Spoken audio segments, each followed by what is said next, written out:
Thank you. You may be seated.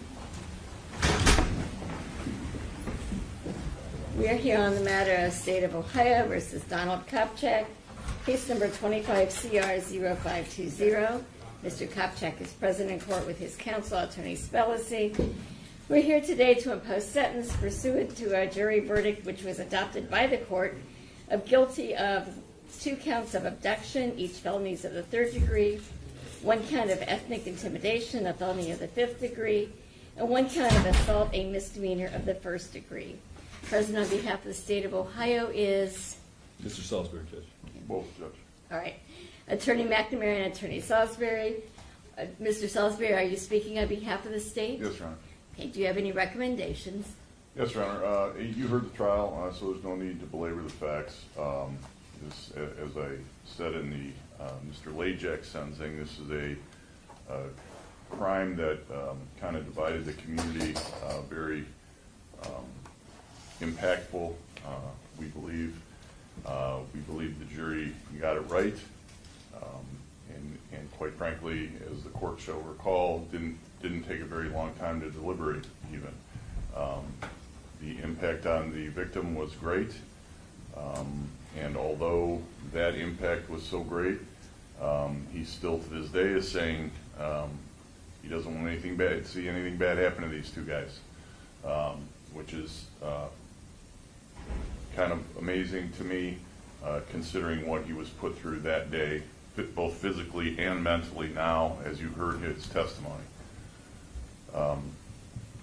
The defendant, in my mind, has still not taken responsibility, although he does say he does never deny doing anything. I don't believe that's true. You'll recall his testimony. I don't believe he did admit to all the physical aspects that he did to the victim, but you know, I'm not saying he sat there and denied doing anything. He didn't.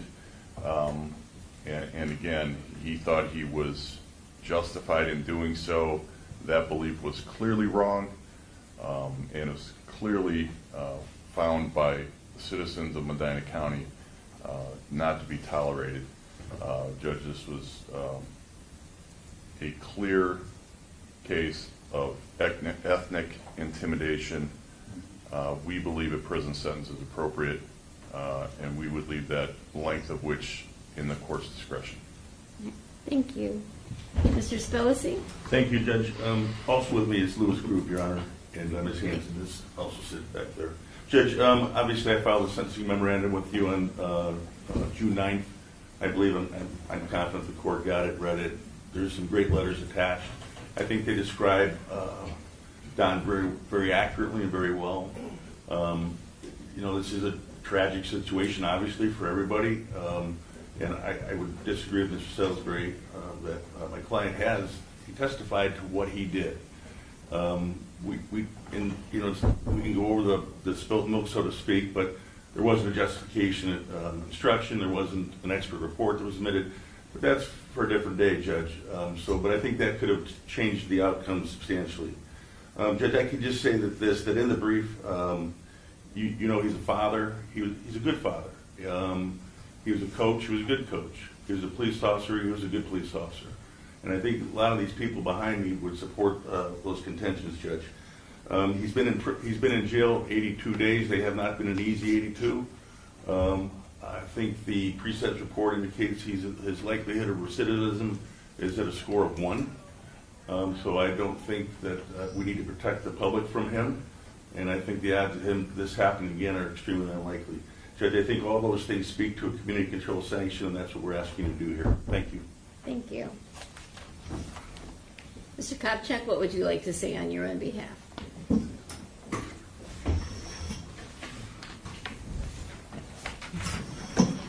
Again, I just want to go off exactly what my lawyer just said, that I never denied anything. I took the stand and I was honest, and that's what I was told to be. I was told to be honest by my lawyers and my union, and that's what I did. I sat there and I was honest, and never in my life did I ever think that I would be here sitting in front of a judge like this. And that's not the type of person that I am, and those letters and everything that are put in front show that what I've done in my life, and what I've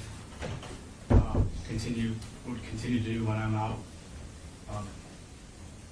And on behalf of my lawyers and everything, they, I was advised to keep this as to basically that.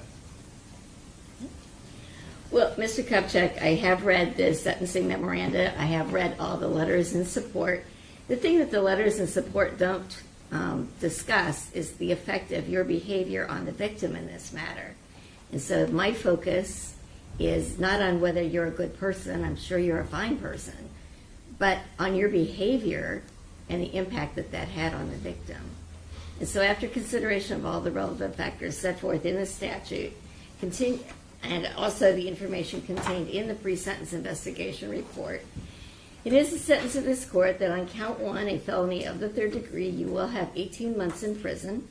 On count 2, also a felony of the 3rd degree, you will have 18 months in prison. On count 3, a felony of the 5th degree, you will have 10 months in prison. And on the misdemeanor of the 1st degree, you will have 120 days in jail. Your time will run concurrently and not consecutively.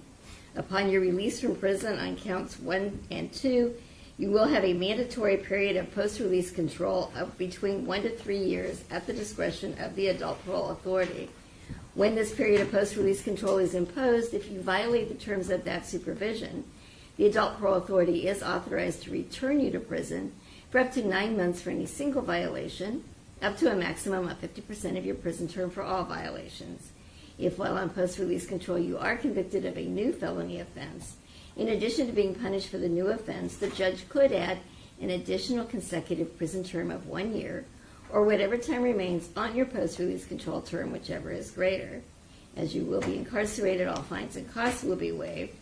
Also, on count 3, the felony of the 5th degree, you may be subject to a period of 2 years possible discretionary post-release control. I also need to notify you of your appellate rights. You have the right to appeal the conviction or sentence in this case. You do that by filing a notice of appeal with the clerk of courts for the Court of Common Pleas within 30 days of this sentence. If you're unable to pay the costs of an appeal, you have the right to appeal without payment of those costs. If you're unable to obtain counsel for an appeal, counsel will be appointed without cost.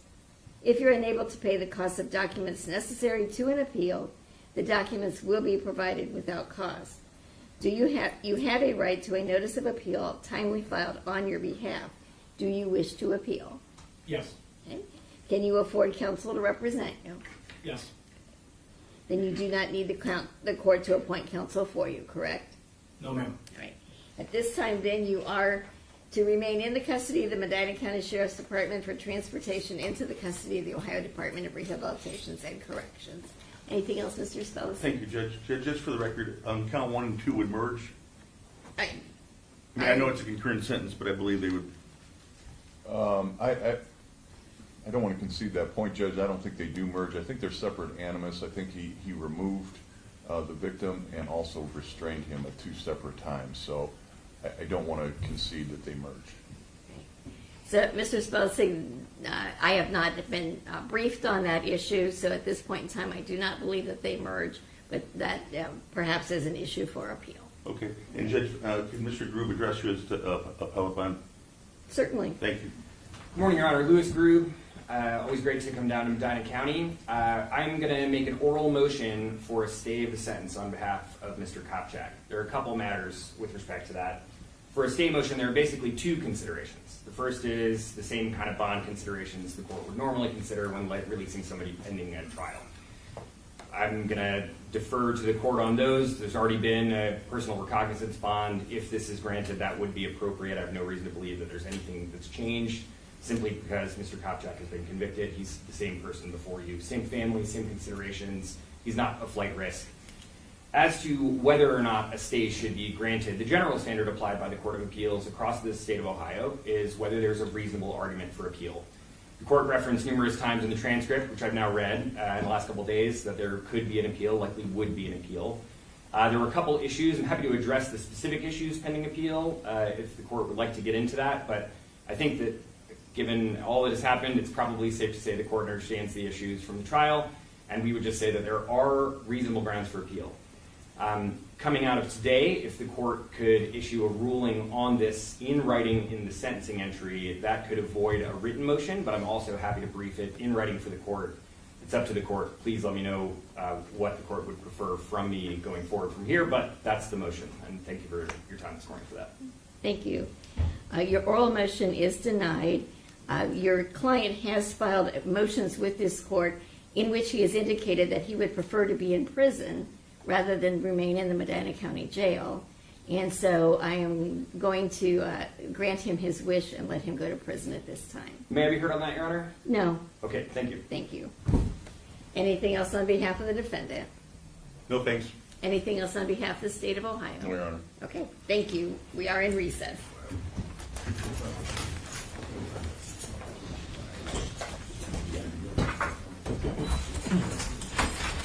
Yep.